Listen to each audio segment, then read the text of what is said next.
Good evening সবাইকে। আজ হচ্ছে অক্ষয় তৃতীয়া, 30শে এপ্রিল।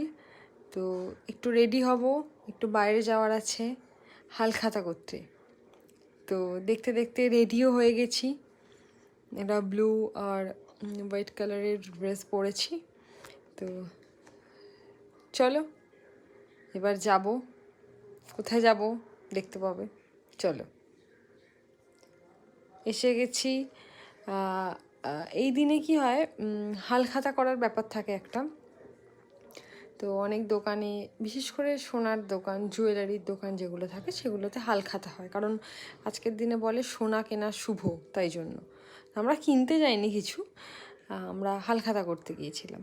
তো তারপরে আমার মাসির বাড়ি একটু চলে এসেছি, কারণ মাসি হচ্ছে শাড়ির ব্যবসা করে।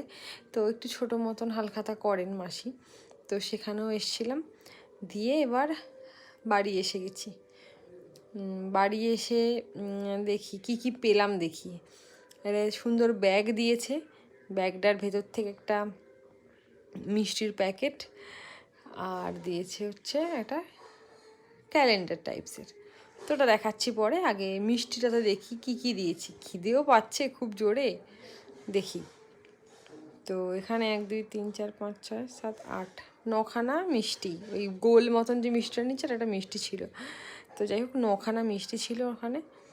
আর এবার এই যে ক্যালেন্ডারটা, চলুন দেখি কি ক্যালেন্ডার দিয়েছে। বেশ ক্যালেন্ডার দিলে দেখতে ইচ্ছা করে যে কেমন দিয়েছে, কোন ঠাকুরের ছবি দিয়েছে, দেখতে ভালো লাগে বেশ। চলুন দেখি।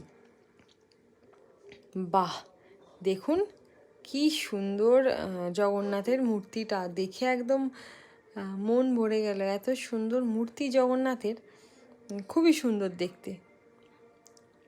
তো মিষ্টির বাস্কটা এরপরে খুললে খেতে শুরু করেছি। খিদে পেয়েছে, কেমন খেতে দেখি। ভালোই খেতে, একটা গজাটা খাওয়া হয়ে গেছে আমার, ওটা সেকেন্ড মিষ্টিটা আমি খাচ্ছি। খুব সুন্দর খেতে। তো আপনারা আজকে কি কি করলেন, কোথায় কোথায় হালখাতা করলেন, কমেন্টে জানাতে পারেন। তো থ্যাংক ইউ, সবাই ভালো থাকবেন।